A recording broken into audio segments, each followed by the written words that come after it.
How many leads do you purchase a month? Do you buy all yours at the beginning of the year and just call it a day? Pretty much different. I mean, just depends on the list. I update them once a year, so I don't want to say it in the beginning of the year, but once a year we'll update like our.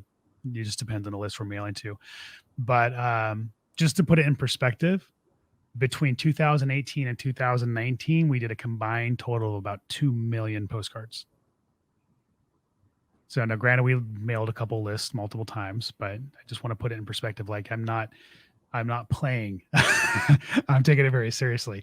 We did 1.2 million postcards in 2018 and just under 800,000 postcards in 2019. And I'll be kicking back up here. I actually, like I said, we took the foot off the gas here over the last few months, but like literally, I think we're up to about 50,000 postcards a month right now, coming out of COVID-19. And we're going to be back up to about 100,000 a month plus here in the near future. What is your response rate? Like 0.001%?